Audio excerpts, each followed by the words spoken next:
त्रिशक्ती महाकाव्य प्रथम कांड आदिकांड अध्याय 1 कालचक्राची भविष्यवाणी। सृष्टीच्या आधीपासून काळ अखंड प्रवाही होता। सत्ययुग, त्रेतायुग, द्वापरयुग आणि कलियुग या 4 युगांनी धर्म आणि अधर्माचा संघर्ष पुन्हा पुन्हा अनुभवला। प्रत्येक युगाने मानवाला नवे ज्ञान दिले, नवे प्रश्न दिले आणि नवे उत्तरही दिले। कलियुगाच्या आरंभी धर्माचे 4 पाय हळूहळू ढासळू लागले। सत्य विकले जाऊ लागले, न्यायाची जागा स्वार्थाने घेतली। ज्ञानाचा उपयोग कल्याणासाठी नव्हे तर वर्चस्वासाठी होऊ लागला। संपत्तीला सदाचारापेक्षा अधिक मान मिळू लागला। तरीही पृथ्वी पूर्णतः अंधारात बुडाली नव्हती। हिमालयाच्या उत्तरेकडील सूक्ष्म दिव्य लोकांत, जिथे मानवी डोळ्यांना प्रवेश नव्हता, तेथे ऋषी, सिद्ध, योगी आणि दिव्य शक्ती काळाच्या स्पंदांचे निरीक्षण करीत होते।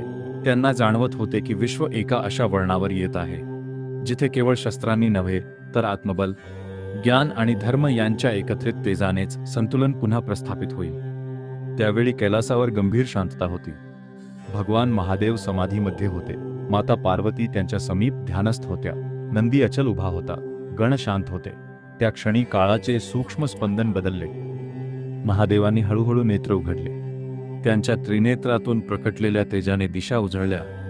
माता पार्वतींनी शांत स्वरात विचारले, नाथ, आज विश्वाच्या नाडीमध्ये असा कंपन का जाणवतो आहे? महादेव स्मित करून म्हणाले, देवी, काळाने आणखी एक वळण घेतले आहे। अधर्म पुन्हा वाढेल, परंतु प्रत्येक अंधारासोबत प्रकाशाचे बीजही जन्माला येते।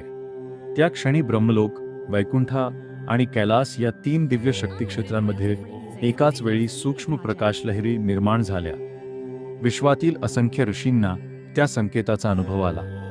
कोणीही शब्द उच्चारला नाही, कारण सर्वांना माहीत होते, जेव्हा 3 दिव्य शक्ती एकाच संकल्पाने जागृत होतात तेव्हा इतिहास नव्हे, नियती बदलते। पृथ्वीवर मात्र सर्व काही नेहमीसारखेच दिसत होते। लोक आपापल्या आयुष्यात गुंतले होते। राजकारण, व्यापार, विज्ञान, युद्ध, लोभ, भक्ती, प्रेम, फसवणूक, सर्व काही एकाच वेळी चालू होते। परंतु त्या दिवशी एका अज्ञात स्थळी, एका अज्ञात कुटुंबाच्या नियतीत एक अदृश्य ओळ लिहिली गेली। त्या ओळीचे वाचन अजून कोणालाच करता येत नव्हते, पण काळाने ती आपल्या हृदयात कोरून ठेवली होती आणि विश्व वाट पाहत होते। एका अशा बालकाची, ज्याचा जन्म कोणत्याही सिंहासनासाठी नव्हे तर धर्माच्या पुनर्जागरणासाठी होणार होता। अध्याय 1 समाप्त।